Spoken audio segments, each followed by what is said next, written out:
everyone. We have a game against Uini, rated 1736, and we're going to play the bishop's opening. He's going to play d6, the passive approach, opening up his light square bishop. We develop a knight towards the center and look at the d5 square. He develops a knight, also looks at the center. We play d3, solidifying the chain. He plays bishop e7, trying to play his Philidor setup.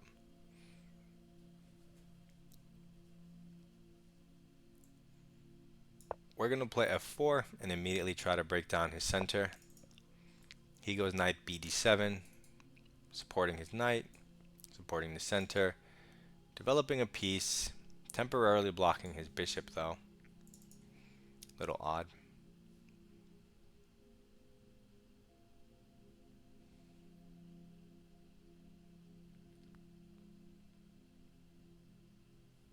I'm going to play f5 so he can't take and plant his knight on the e5 square. Now his knight's a little more restricted, as well as his bishop. So he castles. And we just develop our other knight now that we put in f5 for prophylaxis. He goes a6, threatening b5 probably. Otherwise, I don't know why else he would do that.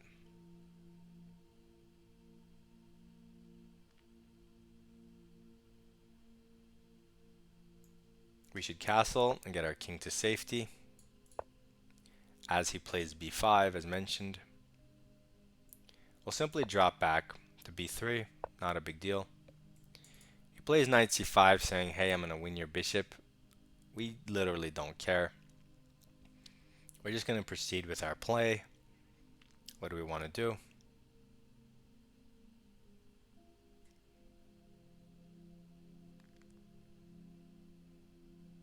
Queen e1, get our queen over to g3. Looks like an idea. What else can we do? Perhaps bishop development. Bishop g5, this looks like an idea. If he plays h6, we have to have a response, but bishop h4 might be good. But our bishop is already nice. It already touches so many squares. We go queen e1 instead. Developing our piece.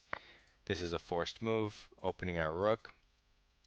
Ketos, pressuring the center a little bit, but this does hang stuff in the center for the time being.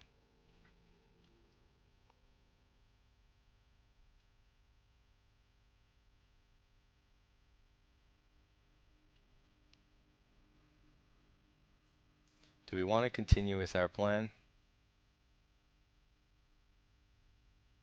I don't see why not. Let's go queen g3, aim at the king. He moves the king because he doesn't want bishop h6 coming for free. But I think we can just aim at the king again. Queen h3, aim at the king. Maybe threaten to jump the knight in. So he breaks in the center. He does not want any of this kingside business. Downside is it hangs a central pawn. So here, we have to calculate. He's going to take our pawn. We should take with our knight. He's going to take with his knight. If we take his knight, he's going to take our pawn, threatening this. We'll have a knight here.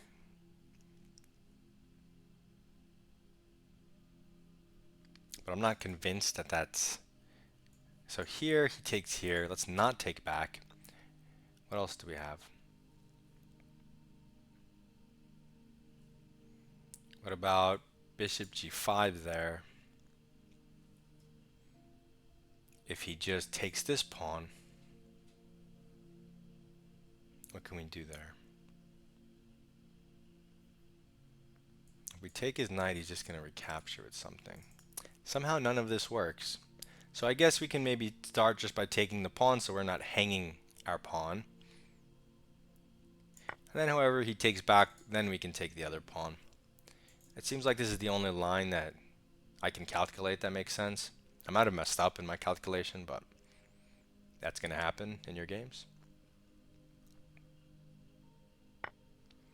Okay, he takes with the bishop, which is weird because I'll gladly take his strongest piece, right? Oh, I see. He wants me to take so he can bring his queen in and defend the pawn. But is it that simple? Here, here.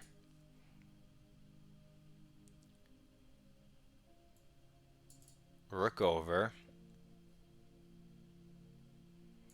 Knight back.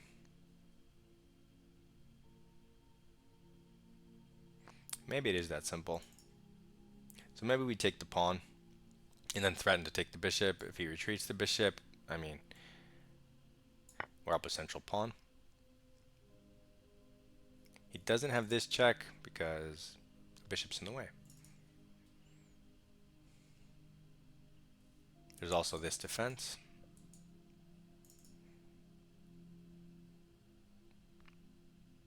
And I think our position's good now. He probably messed up. So he goes here, which threatens the knight, which is loose, aims at the king.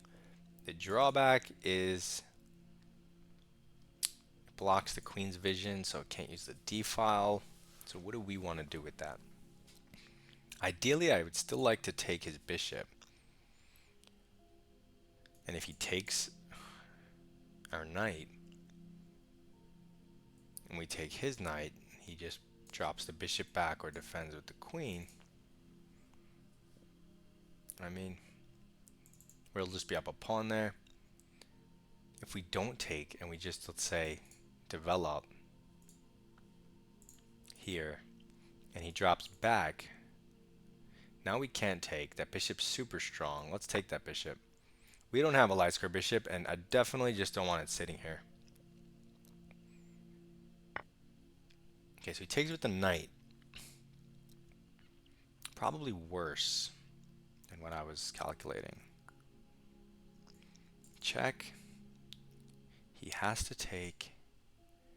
I take with the pawn, threatening checkmate, but this is an intermezzo. Damn. Check. He has to take. I don't have a cool move there. I don't have enough pieces. So perhaps continue development, perhaps reroute this knight. This comes with a threat, but he's just going to improve his queen. This looks at different squares. Going back home, probably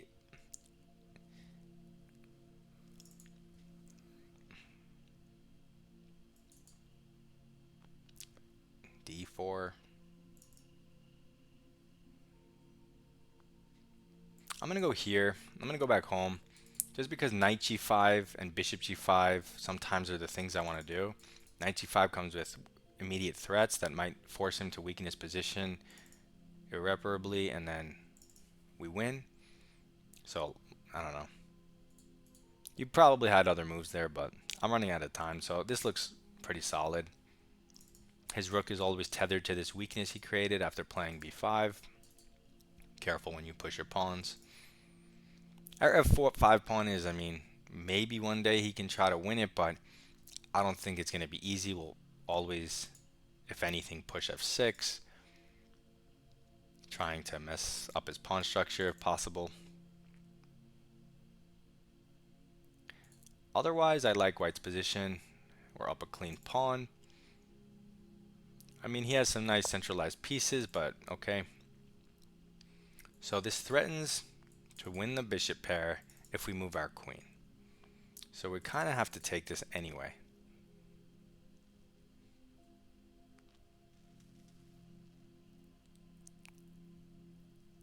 Right, so let's just take it. Develop. You see, we didn't move that bishop all game. He moved that knight like 5 times. So we take it. He takes this.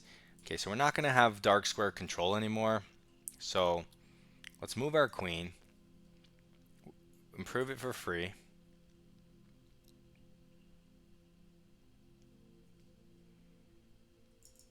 And we're up a pawn. He has a weaker pawn structure than us. Our rook is better than his rook. We should be able to convert this into a win. He should move the bishop. He has to move it back. Let's say he goes back. When's the right time to push this? When the rook is oh, he goes forward with this check. Um, okay, I mean it's a move, but okay. Then he goes back. This is a little weird.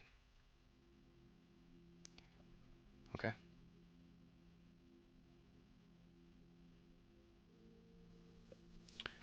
Hmm.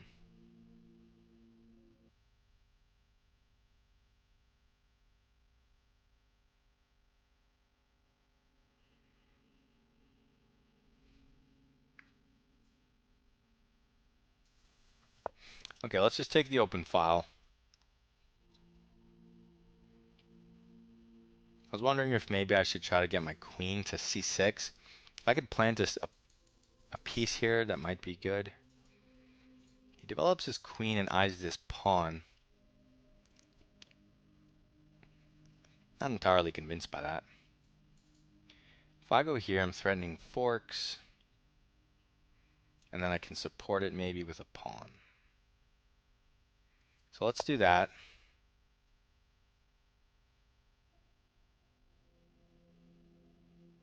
Create some threats. This is the queen. Okay. So now the knight's hanging. The knight is hanging. Correct.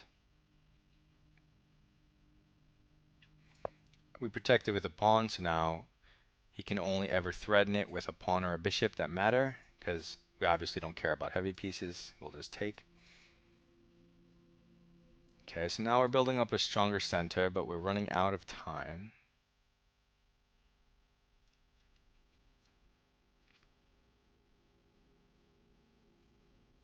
Perhaps a rook lift and a doubling. Yeah. Okay, this looks weakening. What? So take this? What's his plan? Without calculating, I'm just taking that because I'm seeing I can move a rook back to the F file. So he just takes back and opens the F file. I'm going to immediately challenge that since I'm the first one there, because this construction is stable on its own. So now I'm the one who gets to go knight F7 check. If he sticks his queen in here and we go here and he goes here,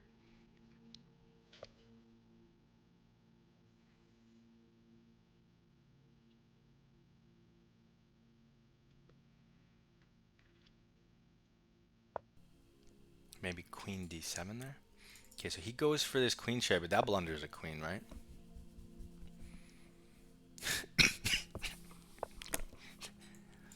Thank you. Thank you. I only had a minute. I mean, our position was good, a lot better. Slowly outgrinding a 1700, but hanging a queen is much easier to convert.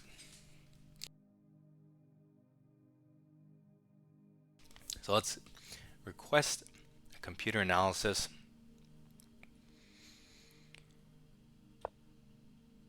We're getting there. We're climbing almost to 1800, 1735. Slowly but surely we'll get there. So we play e4, bishop's opening. He plays the Philidor. We're still playing the bishop's opening. Let's look, what does it say? Okay, so I had 2 mistakes, 0 blunders, and that somehow dropped it to 88% accuracy. So we do want to check those 2 mistakes. So we'll play f4, attack the center, development. Okay, so this is just a normal move. What's the best move? Bringing your knight out. So if I bring my knight out and he takes, which is what I didn't want, and I take. Oh, I guess he can't jump here immediately because it hangs, but I guess that's true. But either way, they're all playable. I like f5. Oh yeah, you could play g4 immediately. That's true. So this is one of my mistakes. All I did was normal development, and they're saying that I have an advantage if I play g4. because he can't take it, and I'm threatening g5, which would force his knight back to e8, which is clearly terrible. Yeah, that makes sense. Out of curiosity, if he plays h6 and you go g4, that's not the best move. But if he castles, you're going to go h4, g4, and then it becomes the best move. So basically, what if he goes some random move? We still don't do it. So it's only if he castles. Interesting.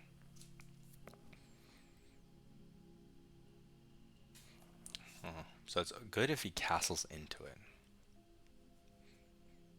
But not if he has h6. Because then you have to waste time trying to prepare it further. It's tricky. I mean, you should know the engine line, or who knows what's going to happen. So there's my first mistake. Now he plays a ridiculous move. Oh, this is my second mistake. Oh, no, it's not. Okay. Then I just castle. Normal move.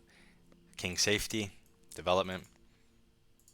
He attacks my bishop. Force move. So what's the move they like? Queen e1. Okay, they do like queen e1. Queen e1 and knight d5.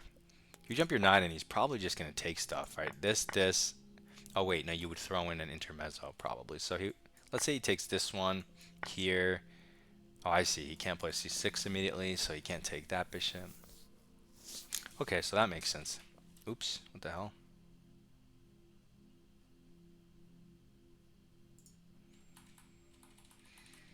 Okay, I played queen e1 and then forced move. Queen e1's improving a move. I mean, improving a piece.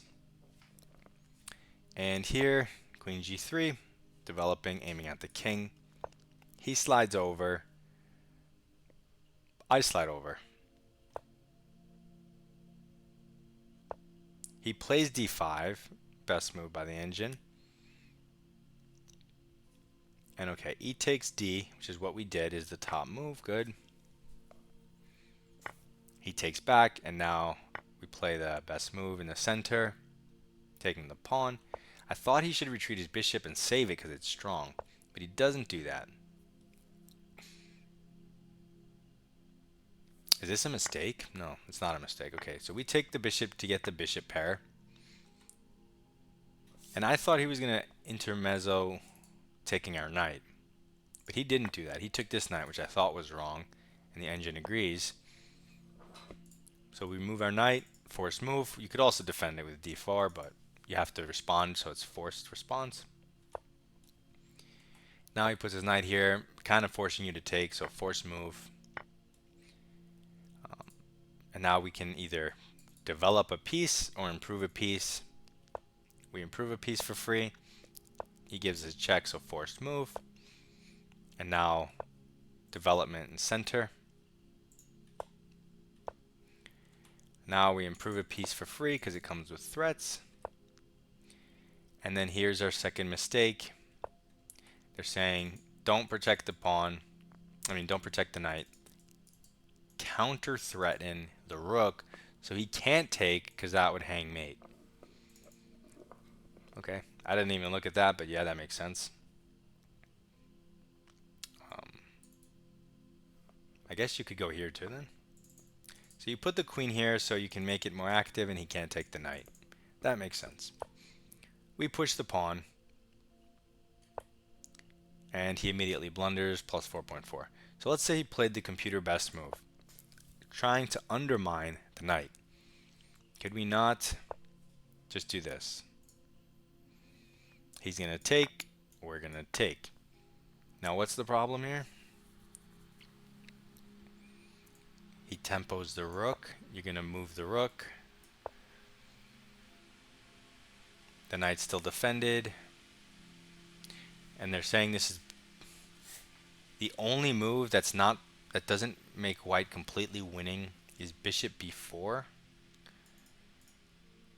So what, what? What am I missing? If I just make a random move. Okay, so let me make the wrong move. Let's go back. suddenly becomes +3. I mean, obviously you're going to double, but why does the bishop here?